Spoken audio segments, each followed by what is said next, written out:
Norina, how you doing? Yes, hi, good, how are you? Dr. Tony, nice to meet you. Nice to meet Another you. episode from Crooked Spine Show. What I want to talk about today is really how do we help children with stress solutions. Norina, you're a licensed clinical mental health therapist. Mental health therapist. Yes. Sorry, I forgot that part. It's okay. But overall, what's your first idea for how long have you done this for? Oh, what's your experience like? Let's get some credibility here before we do anything. Okay. All right, so I've been in mental health for 17 years. Okay. And I've been in private practice since 2007. Fantastic. Yeah, so started out kind of just doing a little bit in the evenings with another full-time job during the day, built up clientele, built up the practice, and in 2011 went full-time here. Great. And do you see more children, more adults, more everything, or what do you? We have a generalist model, so we do see everybody, but I would say we all have a passion, as I have two other therapists that work for me, for children. And so children and families, and trying to make them as healthy as possible. What's the most common thing you see in here with children? We see co-parenting situations when parents have divorced. Yes. And we also see children with anxiety, children with depression, some issues going on in school. Okay. Now, what age group is that usually, or is that just vary? It varies a little bit, but typically children are most ready for therapy around age 5, and then we see them all the way up. So let's say like 5 to 10. How do you treat them a certain way? For example, so I want my audience to see, and your audience too, with a competent therapist, what's the best way to approach it from a parent perspective? What question should they ask? Is my child ready for therapy? Okay, that's a good question. So I try my best with my questions. So, there's still a lot of stigma related around mental health. That's why we're here. And so we will often have parents who maybe they've waited quite a while. They've been having this issue for some years, and they don't come in because they're afraid of labeling. They're afraid that what are people going to think? Got it. The other thing is oftentimes it comes down to parents also feeling a little like, well, if I take my child in for therapy, that means I'm a bad parent. Got it. Okay. And I'm here to say that that's not necessarily true. I mean, sure, sometimes parents might contribute to something that's going on, but I say if you're seeking help, then you're a good parent, because we don't know everything, right? Exactly. We were kids before we grew up. As a non-parent, now we're parents, now we go, okay, now what do we do? Exactly. And our only model is our parents. And so it depends, what was that modeling like for you? Exactly. And so in terms of when they should come in, I would say a good rule of thumb is if a child's, whatever the issue is, if it's inhibiting their daily life or the family's functioning. Okay. Then that's a good time to seek some additional help. And the other thing we always often offer to clients that come in is, you can do a consultation. Come in, talk with us, find out, is this something that I really need to be concerned about? I do have some parents who come in and bring their children, and I say, congratulations, your child is a regular 8-year-old boy. And, there isn't really a whole lot going on here that I see from a clinical perspective. But why not get checked out before it becomes a major issue, when they have to involve medication or other type of interventions for one too? Exactly. I think that's huge. With parents, what do you tell parents when they're looking for a therapist? What's the best way to, search out a therapy for their child? Well, I think it would be good to go in and, like I said, have consultations. Maybe do 2 or 3. I wouldn't do more than that. Then it gets a little convoluted and you start second guessing yourself. Yeah. And really, it's just how you feel. When you walk in the door, how do you feel? When the therapist greets you, what were they like on the telephone? How you can ask questions. Any good therapist is okay with you asking questions about their credentials and how long they've worked with children. To come in, ask those questions, get a feel for it. And then another concern that comes up sometimes, parents will say, well, what if my child doesn't want to talk to you? And 9 times out of 10, what we'll do then is have the child come in with the parent. The parent can stay here, especially if it's like separation anxiety or any kind of anxiety related issues going on. Have the child, let the parent stay in with the child. And one of the things I say is with play, for instance, we'll do play therapy with kids, because play is the child's language and toys are their words. So when they're doing play, a lot of times the parents can kind of just sit back and I'll interact with the child, and then usually we're like 20 minutes into the session and I'll say, would you like mom to continue to stay, or do you want to invite her to step out and we can have a little time alone? And they're like, you can go. You know, so once you get that comfort level in there, sometimes I think when the parents come in with the child, the parent might be uneasy, and the child might pick up on that, exactly. and now they're both uneasy. Exactly. Okay. Yeah, so comfortability, and of course, too, if the parent's not comfortable, then no, of course you could stay in the room. But your therapist, I think it's just all about the fit. And give them time to kind of gel. Right. Okay. And you mentioned earlier, too, a normal 8-year-old boy or girl. What is that? What is normal? I probably shouldn't use the term normal because it's a little subjective. But sometimes people will come in and say, you know, my child has a hard time paying attention in class. Okay. He or she's very fidgety. Things like that. I think the school system sometimes has this, ideology that children are supposed to do that. They're supposed to sit at a desk for hours a day, and that's difficult. That's difficult for me. I can't sit through a 2-hour meeting sometimes without fidgeting or getting up. And so sometimes it might be just a little bit of perspective. Okay. So, but like I said, is it inhibiting their daily life? Is it inhibiting the family's functioning? Good. You know, anxiety. Is it that the child, is holding on to you, won't leave you in the mornings, won't go places, so now the family is kind of homebound. Everyone's kind of walking on eggshells because they don't want to upset the child, or maybe a sibling is feeling left out because there's so much attention going to one child because that child's having a pretty significant issue going on. Okay. So that's when I would say, come on in, let's talk. You know, it's never going to hurt to talk for a consultation. What's a good time frame for that to be considered a condition or something to get consulted? I would say for a kid, for adults, we typically say, if it's been going on 2 weeks, then it's considered, a certain level of functioning. Children take a little bit more time to adapt. Okay. I would give kids, if it's a new environment or a new situation or a new thing that's happened, give them a little time to adjust. Lots of reassurance. A lot of validation. It can, as parents, a lot of times we want it to stop. So we tell them things like, stop worrying, you don't have anything to worry about. Exactly. Know? So, saying things like, I can see how this would be scary for you. Oh, I understand. Yeah, this is a new thing. Lots of validation. And, if it's going on for 6 weeks. Okay. And if it's, again, extreme. Okay. So, just for my self-disclosure, my own child had some separation anxiety. And, I start to think about, well, how much is it bothering her? Well, it was just happening in the mornings. She's fine once she gets in the classroom, does her work, getting good grades, socializing, playing on the playground. It's fine. She, and it's continuing to decrease. Now, if I was hearing that it was happening, all throughout the day, every day for weeks on end, I'd take her in. And going from, say, elementary school to a teenager or junior high area, maybe early high school, how is that approached differently? Well, teenagers, they exhibit it differently. They usually do a little bit more withdrawn behavior, a lot of isolating,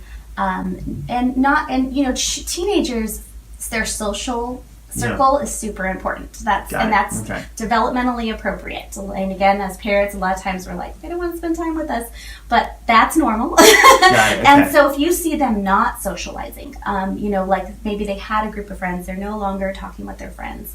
I know obviously social media is big. They're not communicating any longer with their friends online, or maybe something stressful happened there. That whole thing is going on, with bullying that goes on social media. I would try to communicate with them, and again, I know it's hard. Teenagers aren't usually big talkers, but communicate if something happened. Did something happen at school? Things like that, to try to get an idea of what might be going on. And again, if you're seeing this happen for weeks on end, then seeing if they'll come in and talk to someone. Obviously, when you get a teenager, it might be a little more difficult to get them in the door. But again, once they come in, we typically have tools that help them feel, like this isn't something that's silly, or, this is normal, but how do we deal with this and find a solution for it? Exactly. And then at that point, same thing, do the parents bring them in, or you kind of see them on their own at that point, or what's... Parents, So one good thing that I'm glad you said that is because... I know everything, I just... No questions asked. Guessing. Is kids get better faster if parents are involved. Okay, got it. Okay, so... It's not brushing on, hey, here's your therapy appointment, take care of your problem, and come back and you'll be good.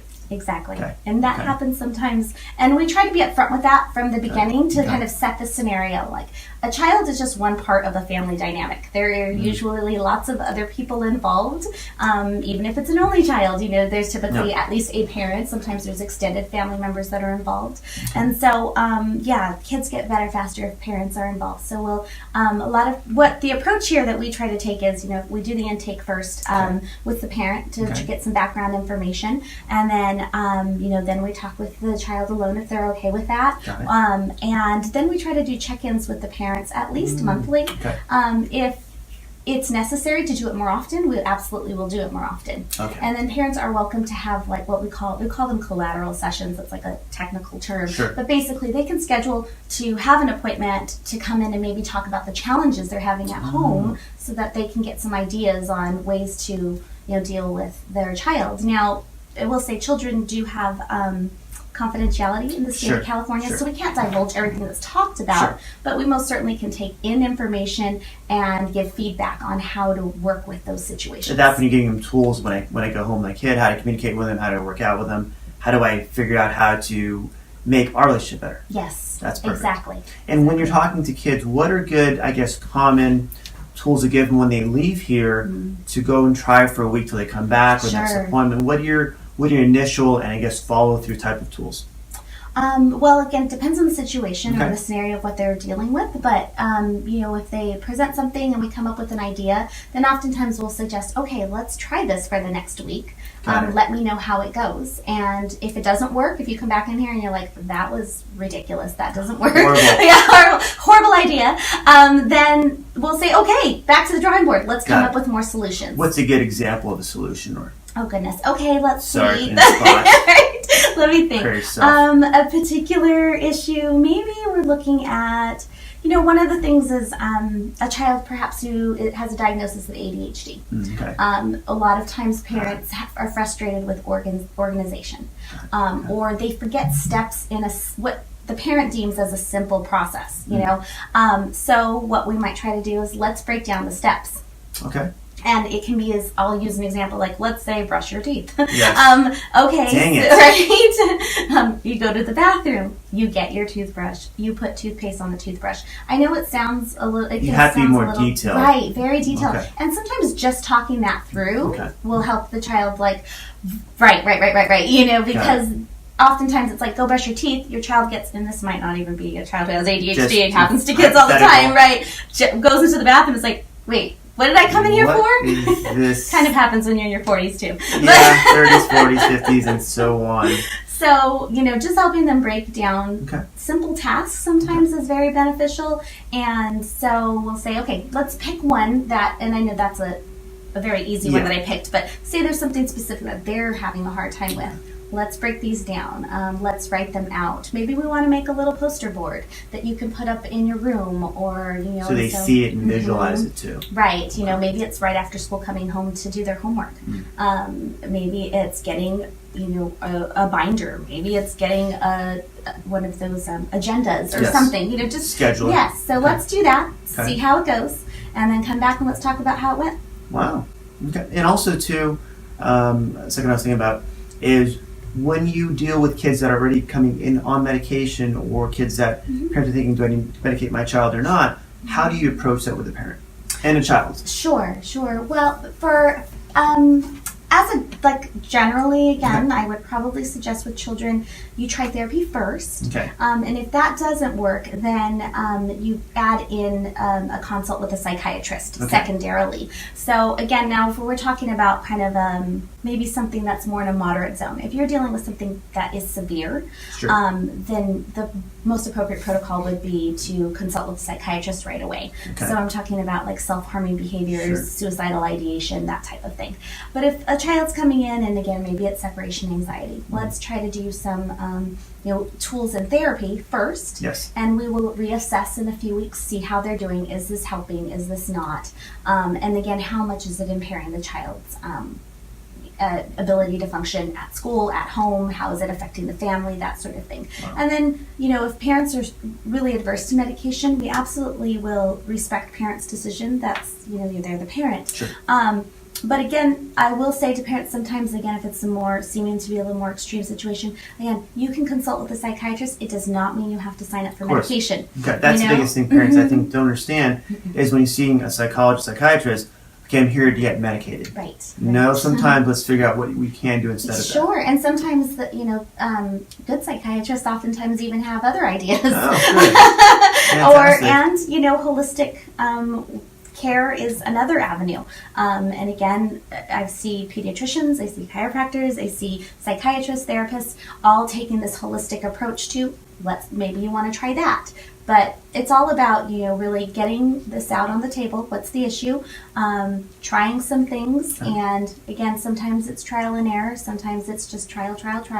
And I think some of it too, like you mentioned, the holistic approach. Do you incorporate some of what they're doing or their initial analysis is how much they're exercising, how much they're eating, what they're eating, absolutely. and how does that work? Why is that important?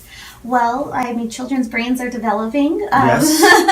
And so, what you put in sometimes is what you get out. And that's true. And part of our assessment, we will ask, how much is the child sleeping? Sometimes parents forget that children are not shrunken down adults. Yes. And maybe we can get by with 8 hours of sleep, but your 5-year-old should probably get somewhere between, 10 and 12. Wow. And and then okay. and then they're not getting that, and you're like, they're argumentative, they're not cooperative in the mornings, they won't get out of bed. Grouchy. Grouchy.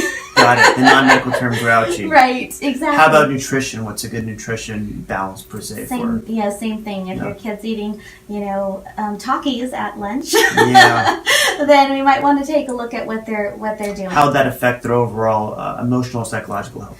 I know, but so they know. So they know. Well, again, as they need food to fuel their brain, and they're at school for such long hours, and they're learning, and again, they probably have to be quiet and sit still. And so if you're flooding them with sugar, or they're flooding themselves, sometimes like teenagers, for instance, exactly. A lot of times they're just feeding themselves at school. Red Bull, sugar. Exactly. Caffeine, Starbucks are good. And then they're wondering why they're having trouble paying attention in class, lacking motivation, feeling tired during the day. We know that sugar spike happens, and then they crash and they're falling asleep in 4th period or whatever. So we take a good look at this, and sometimes just doing it, we call it psychoeducation with the parents and with the children. What is that? Psychoeducation? Yes. Just providing information to them that educates them on what they're doing and how that might be affecting them. Got it. So we'll talk about that, and again, sometimes talking about it, then they're like, okay, that I get makes it. sense and now. There's this magic thing that happens where sometimes kids will listen to somebody else and not necessarily parents. It's not magical, consistent.